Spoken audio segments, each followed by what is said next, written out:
की। बताओ मुंबई और महाराष्ट्र की क्या तरक्की की। अरे बेईमानो, मुद्दों की बात नहीं करते हो, फालतू की बात करते हो।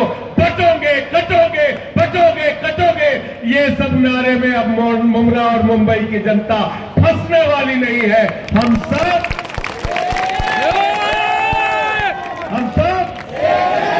हिंदू मुस्लिम सिख ईसाई, हिंदू मुस्लिम सिख ईसाई, ये हिंदुस्तान 144 करोड़ लोगों का है।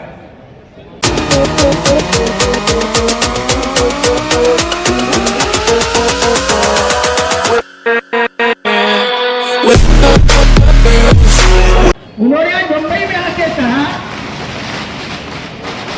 कि हम इस लोकसभा के शीत अधिवेशन में किसी भी हालात में हम वक्फ की जमीन सरकार के नाम कर देंगे, हम कानून पास कर देंगे।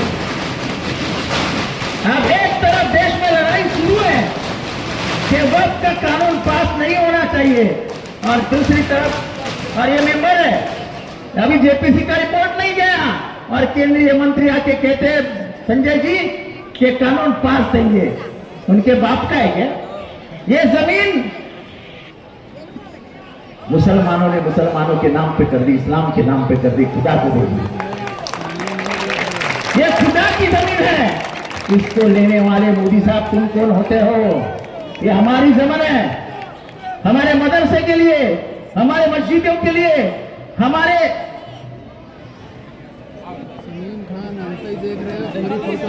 कब्रिस्तान के लिए, आज को ईदगाह के लिए ये वक्त की जमीनों का इस्तेमाल होता है। और इसलिए मुसलमान इस्लाम को मानने वाले जो छाती निकाल के अपनी जमीनों का इस्तेमाल करते हैं, वो घुटने पे आ जाए और रेंगते हुए गवर्नमेंट पे पास जाए, हमें जमीन दो। मुसलमान ये नहीं करेगा। मुसलमानों के हक की जमीन है, हम लड़ेंगे लेकिन जमीनें नहीं देंगे। इतनी ही बात कहता हूं क्योंकि संजय जी को बात करना है। एक बात इतना ही कह के जाता हूं, महाराष्ट्र के इतिहास में कभी नबी पे ऊपर भला बुरा नहीं कहा है, और ये भी मुख्यमंत्री के सामने। बटेंगे और कटे, बटेंगे तो कटेंगे, महाराष्ट्र में आके कह रहे हैं। ये जो नफरत वाली सरकार है उसको भगाना है, और इसलिए एक नवीन व्यवस्था लाने के लिए, नया सत्ता परिवर्तन के लिए आप इंडिया अलायंस और महाविकास आघाड़ी के उम्मीदवारों को जिताइए। मैं आपकी खिदमत पिछले 15 साल से कर रहा हूं, और एक मौका खिदमत करने का मुझे दे दीजिए। इतना ही कहता हूं। संजय जी को सुनिए, एक देश के एक वरिष्ठ वक्ता है। आप तुतारी का बटन दबा के, मेरी निशानी क्या है? एक नंबर। जरा जोर से बोलिए, मेरी निशानी क्या है? और मेरा बटन का नंबर क्या है? एक नंबर। तो एक नंबर का बटन दबा के मुझे कामयाब।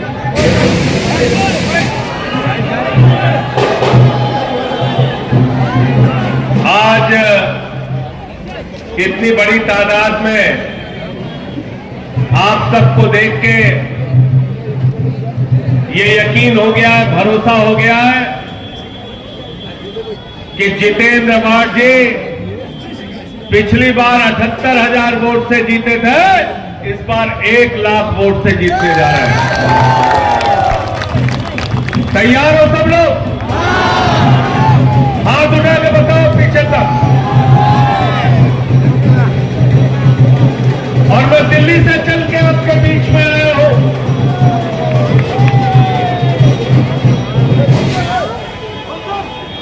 दिल्ली से चल के आपके बीच में आया हूं, और इसलिए आया हूं कि पूरे हिंदुस्तान में जहां कहीं भी भारतीय जनता पार्टी के खिलाफ लड़ाई होगी, नरेंद्र मोदी के खिलाफ लड़ाई होगी, अमित शाह के खिलाफ लड़ाई होगी, नफरत के खिलाफ लड़ाई होगी, झगड़े के खिलाफ लड़ाई होगी, इस मुल्क का अमन बिगाड़ने वालों के खिलाफ लड़ाई होगी। संजय सिंह सीना तान के आपके साथ खड़ा होगा, इस विश्वास को दिलाने के लिए आपके बीच में है।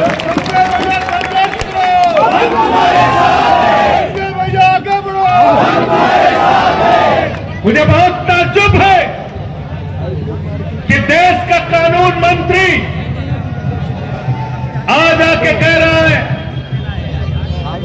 सदन के सत्र के शीतकालीन सत्र में वक्फ का कानून पास कर देंगे। मैं जेपीसी का मेंबर हूं, अपोजिशन की तमाम पार्टियां उसमें मेंबर हैं। अरे अभी तो बिल के ऊपर मिनिस्ट्री की जो रिपोर्ट है उस पर चर्चा शुरू नहीं हुई। 800 पन्ने की रिपोर्ट में सिर्फ 100 पन्ने पे चर्चा हुई। अभी हमारी सरकार के प्रतिनिधि नहीं आए, बहुत सारे लोगों ने अपनी बात अभी कही नहीं। और देश का कानून मंत्री अगर ऐसी बात कह रहा है तो देश के संविधान के साथ कानून मंत्री गद्दारी कर रहा है, लोकतंत्र के साथ गद्दारी कर रहा है, उसको कहने का हक नहीं।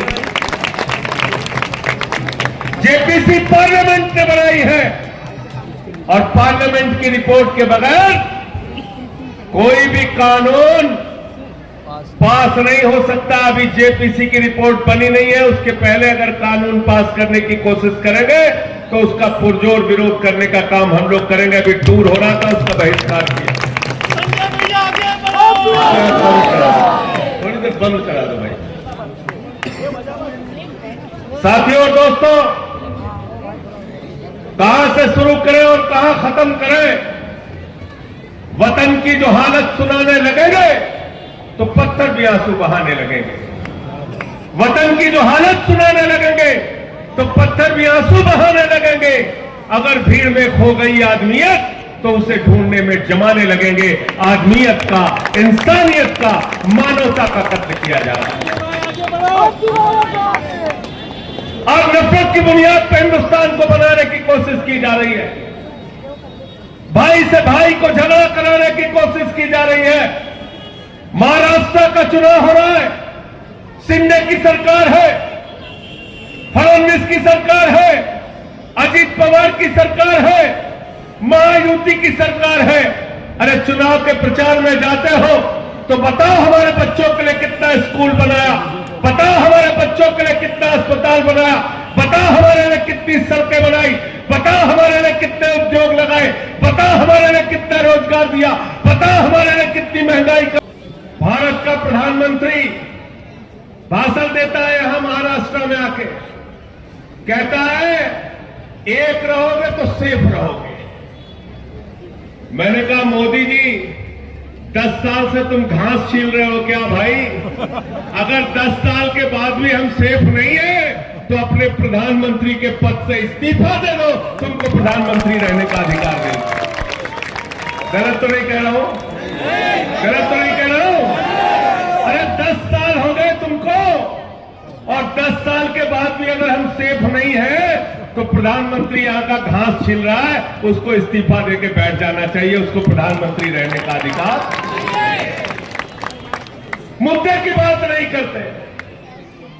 हम दिल्ली में चुनाव लड़ते हैं अरविंद केजरीवाल जी के नेतृत्व में, हम बताते हमने इतने स्कूल बनाए, इतने अस्पताल बनाए, बिजली फ्री किया, पानी फ्री किया। यहां पे योगी जी आते हैं, नारा दे रहे बटोगे तो कटोगे। बोले कि नहीं बटोगे तो कटोगे? समझ में आया नारा का मतलब कि नहीं समझ में आया? समझ गए। समझ में आया? नहीं समझ में आया? नहीं समझ में आया? मैं आपसे कहना चाहता हूं, बटोगे तो तुम्हारे बच्चों के सरकारी स्कूल बंद हो जाएंगे, बटोगे तो सरकारी अस्पताल बंद हो जाएंगे, बटोगे तो तुम्हारी सरकारी सड़कें टूट के खाक खाक हो जाएंगी, बटोगे तो देश के अंदर महंगाई बढ़ जाएगी। 110 रुपए का पेट्रोल बिकेगा, 100 रुपए का डीजल बिकेगा, 250 रुपए का टमाटर बिकेगा, 300 रुपए का तेल बिकेगा, महंगाई आसमान पे पहुंच जाएगी। बटोगे तो भारत की सेना 4 साल के ठेके पे रख दी जाएगी, अग्निवीर की योजना लाई जाएगी। बटोगे तो नफरत की बुनियाद पर हिंदुस्तान को बांटा जाएगा। बटोगे तो याद रख रखना, आपके बच्चों का मुस्तकबिल खराब हो जाएगा। महाराष्ट्र के अंदर उद्योग धंधे गुजरात पे चले जाएंगे। बटोगे तो आपका रोजगार खत्म होगा, किसान आत्महत्याएं करने के लिए मजबूर होगा। इसलिए मैं कहना चाहता हूं, न बटिए न कटिए, मिलके भाजपा को लपटिए।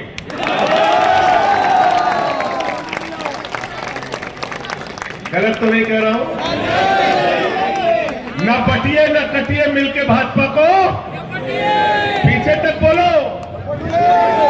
न पटिए न कटिए, मिलके भाजपा को, मिलके भाजपा को रपटिए। रपटना का मतलब समझे थे कि नहीं सब जगह? सुल्तानपुर वाले हैं कि नहीं है? सुल्तानपुर, प्रतापगढ़, बस्ती वाले हैं, आए ना सब जगह? रपटे का मतलब जाना था ना सब जगह?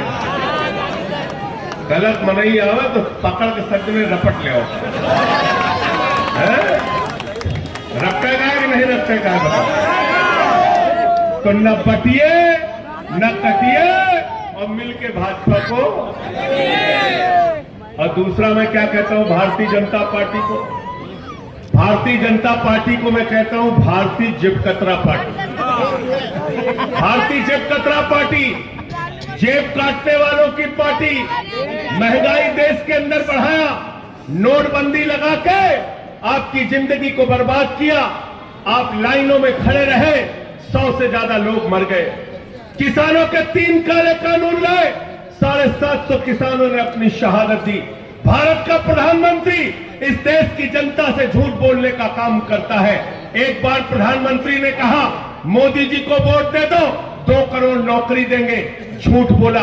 फिर बोले ऐसा काला धन लाएंगे, इतना काला धन लाएंगे, इतना काला धन लाएंगे कि हर आदमी के खाते में कितना जमा हो जाएगा? कितना जमा होगा? सबको याद है, कोई भूला नहीं समझ पाए। 15 लाख आ गए, 15 पैसे भी नहीं आए, 15 पैसे भी नहीं आए। किसानों को कहा भाइयों और बहनों किसानों, आपका हम आमदनी दोगुना कर देंगे, फसल का दाम दोगुना कर देंगे। किसानों से झूठ बोला। माताओं बहनों से कहा महंगाई कम कर देंगे, देश के नौजवानों से कहा रोजगार देंगे। हर चीज झूठ बोलने का काम किया। झूठ बोलने में भारत के प्रधानमंत्री को महारत हासिल है। मैं तो मोदी जी के बारे में कहता हूं, अगर हिंदुस्तान के अंदर किसी नेता के पास गंजे को कंघी बेचने का हुनर है तो उसका नाम है नरेंद्र मोदी। गंजे को भी कंघी बेच देते हैं प्रधानमंत्री जी, गंजे को भी कंघी बेच देते हैं, कुछ भी बोल देते हैं। हमारे यहाँ खलीलाबाद में गए तो कहने लगे संत कबीर, बाबा गोरखनाथ और गुरु नानक देव जी एक साथ बैठ के मीटिंग करते थे। पता चला उनके जीवन काल में 100 साल का अंतर है। फिर कहने लगे नाली के गैस से चाय बना लीजिए आप लोग, सब नाली के गैस से चाय बनाने लगे। फिर कहने लगे भारत की आबादी 600 करोड़ है, वहां से हम जीत के आते हैं। कुछ भी भारत के प्रधानमंत्री बोल देते हैं।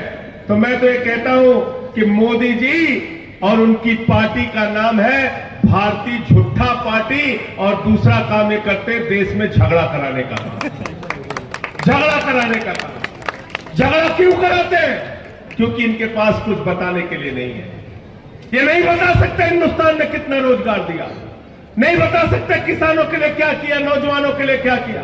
आज महाराष्ट्र के अंदर सबसे ज्यादा नौजवान आत्महत्या कर रहा है, किसान आत्महत्या कर रहा है। आज माहौल खराब करने का काम इस चुनाव के अंदर किया जा रहा है, नफरत की बातें इस चुनाव के अंदर किया जा रहा है। और देश के प्रधानमंत्री नफरत की भाषा बोलते हैं। कभी कहते हैं भैंस चुरा के ले जाएंगे, कभी कहते हैं मंगलसूत्र चुरा के ले जाएंगे, कभी कहते हैं रोटी चुरा के ले जाएंगे। अभी हद कर दी, प्रधानमंत्री ने कहने लगे बेटी चुरा के ले जाएंगे।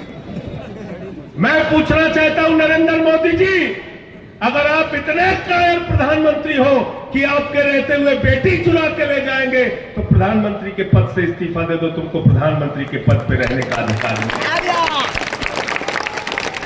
ऐसी गंदी भाषा भारत के प्रधानमंत्री बोलते हैं, ऐसी भाषा भारत के प्रधानमंत्री बोलते हैं। हिंदुस्तान के मुसलमानों के खिलाफ आप लोगों को भड़काते हैं, और दुबई में जाते हैं तो बिरयानी, देखिए ना, शाहरुख खान भी ऐसे फिल्मों में नहीं मिलता होगा गले हीरोइन से जैसे मोदी जी मिलते हैं शेख।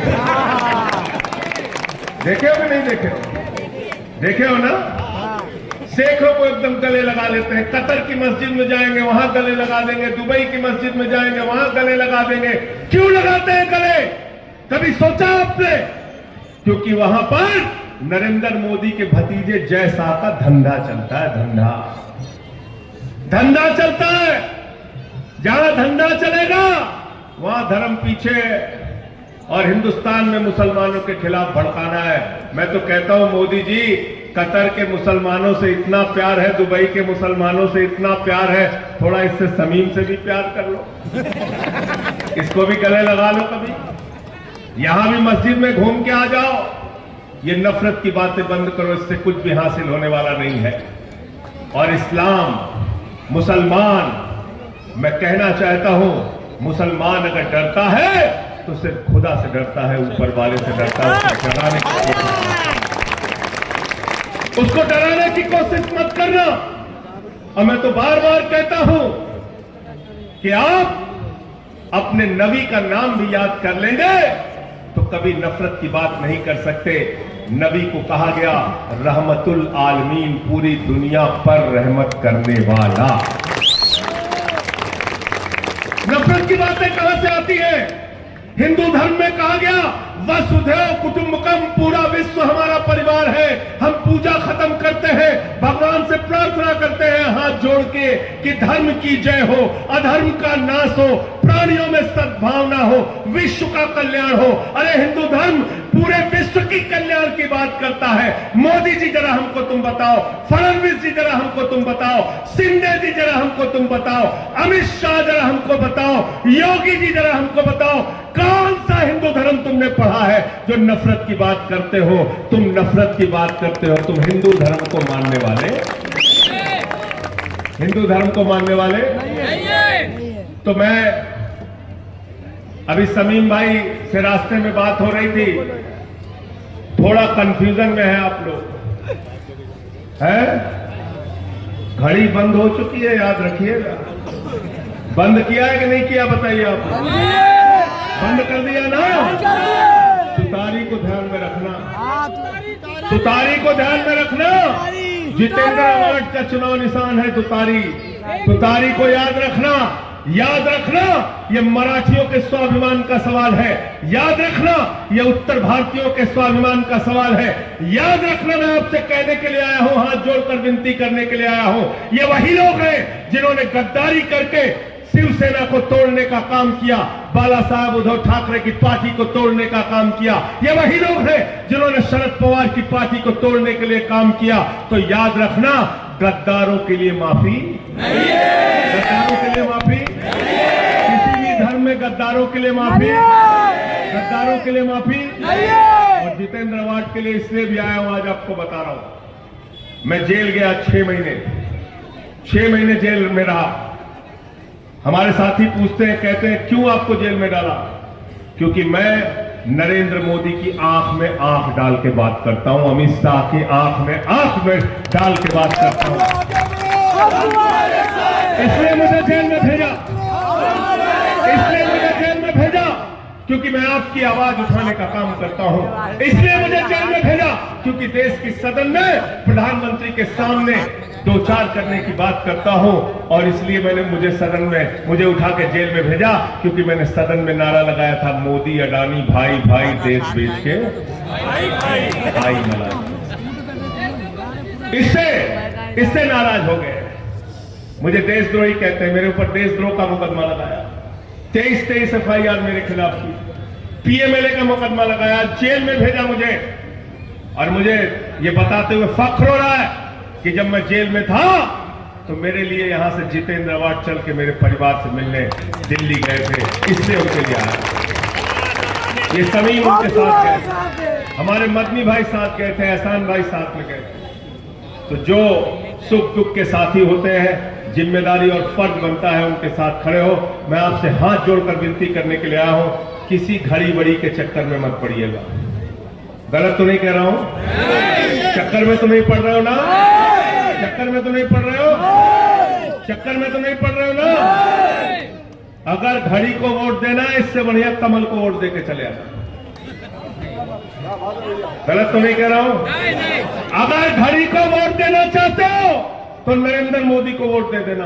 अगर घड़ी को वोट देना चाहते हो तो भारतीय जनता पार्टी को वोट दे देना। अगर घड़ी को वोट देना चाहते हो तो योगी आदित्यनाथ को वोट दे देना। अगर घड़ी को वोट देना चाहते हो तो नफरत फैलाने वालों को वोट दे देना, क्योंकि घड़ी का एक एक वोट नरेंद्र मोदी के लिए काम करेगा, योगी के लिए काम करेगा, नफरत फैलाने वालों के लिए काम करेगा। इसलिए उसके चक्कर में पड़ना है क्या? क्या चाहते हो? नफरत वालों को वोट देना चाहते हो क्या? नफरत वालों को वोट देना चाहते हो क्या? अगर घड़ी को वोट दिया तो मोदी के काम आएगा। अगर घड़ी का वोट दिया तो योगी के काम आएगा। अगर घड़ी का वोट दिया तो महाराष्ट्र का अमन चैन बिगाड़ने वालों को काम आएगा। अगर घड़ी का वोट दिया तो समाज को बांटने वालों को काम आएगा।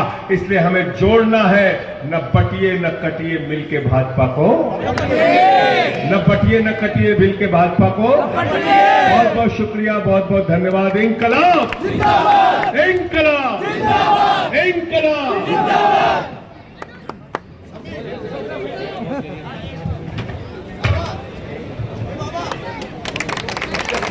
इंकलाब इंकलाब इंकलाब।